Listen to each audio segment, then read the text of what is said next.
Well, good morning, everybody. I apologize for the last video. We had some technical difficulties. I was just checking to see if y'all were listening. The audio was not working, but should be working now. Looks good to go. Hope y'all are having a good Friday morning so far. A couple areas already had a couple isolated thunderstorms, had lots of lightning this morning, but you can see a lot of it has now moved offshore. So anybody offshore, that's where all the showers and thunderstorms are. But we should have some more later this afternoon, closer to the evening time hours, possibly up to 30%, if not 40% coverage for the Houston region. Beaumont down towards the coast, 20 to 30% coverage, and possibly 20% coverage for southwest Louisiana. Again, there's the heaviest rain right now, mainly offshore.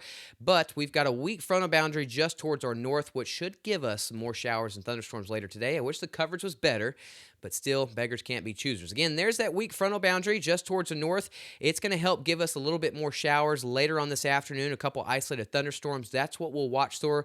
The heat of the day, the moisture, and this weak front helping kick off some showers and thunderstorms seem pretty likely, so we'll have to watch that. We've got football later this evening, so some of these storms could generate lots of lightning, very similar to what we saw yesterday, so we will have to track and watch some of those storms as football does start up later on this afternoon into the evening time. Current temperatures mainly into the middle to upper 70s.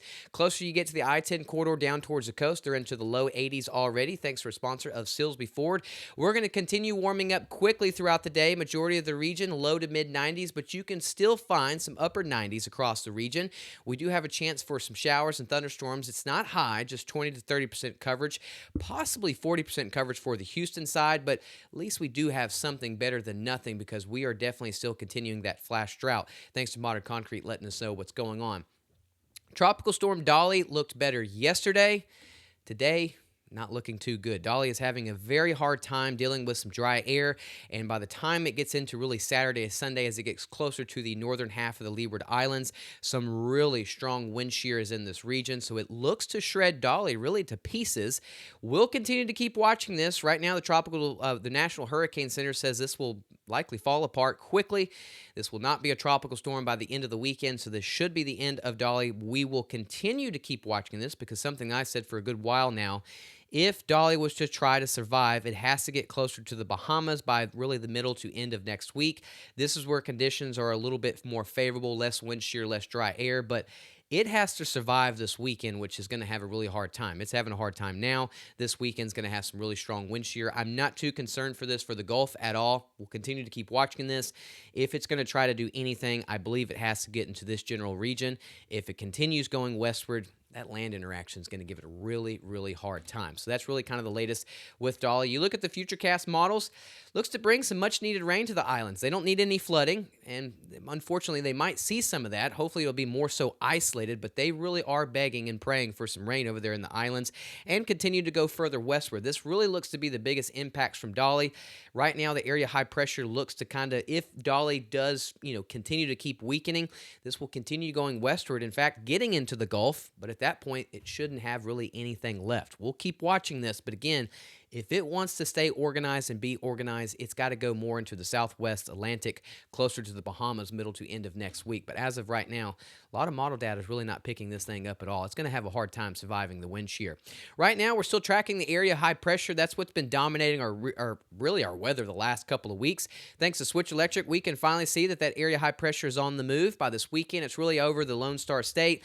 I wouldn't say we're going to get hotter, but we should see the forecast kind of around 10 to 20% for some showers and thunderstorms. But watch as it moves off towards the east as we get into middle to the end of next week. Really, all this is just doing is giving us daily rain chances for next week. It's not a big slam dunk by any means, but it's a lot better than seeing 0 or 10% coverage. So pretty decent chance of rain today, 30% coverage, possibly 40% coverage for the Houston region this weekend, 10 to possibly up to 20%. And then you see next week anywhere from 20 up to 40% coverage. We're just showing that the daily rain chances are there. You got the heat of the day. You have the moisture coming out of the south flowing from the Gulf. So we have a decent chance for rain as we get into next week.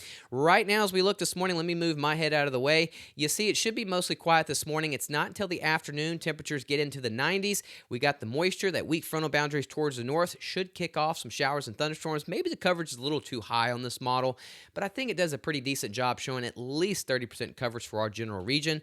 Some isolated storms can be heavy, and just like yesterday, some of these could generate lots of lightning. So since we have high school football later on this evening, that's what we will have to keep watching.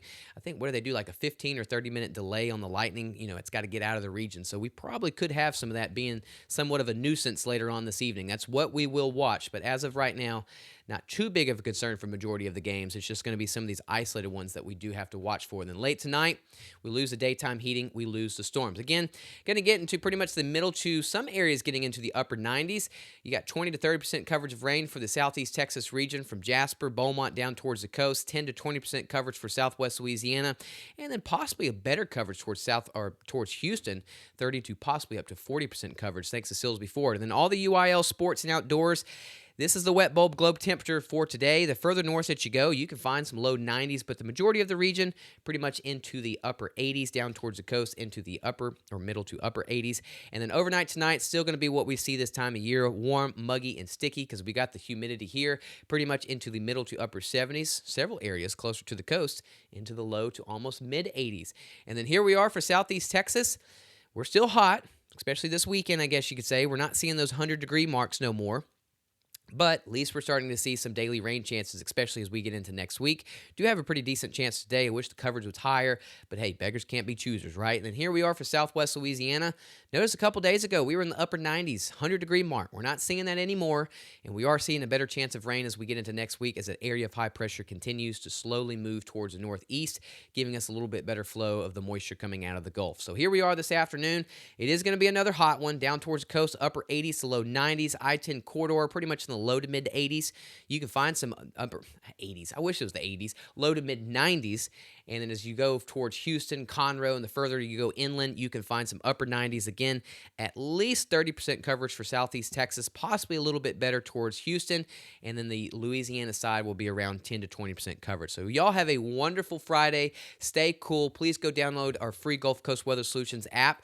If we do have some lightning going on with the UIL football games, this app will keep you updated, tracking where the storms are, how close the lightning is. That's the latest for our Friday morning show. Y'all have a wonderful Friday. Sorry for the technical difficulties as we had earlier. Have a wonderful Friday. See y'all again tomorrow morning on the Saturday morning show. Gulf Coast Weather Solutions is sponsored by. Thank you for making Gulf Coast Weather Solutions one of your go-to sources for weather around the clock. From heavy downpours and severe storms to winter weather and the tropics, we've got you covered with accurate, reliable forecasts you can trust. Next week is starting to look a little bit more stormy. But look what's moving into the state of Texas. Gulf Coast Weather Solutions.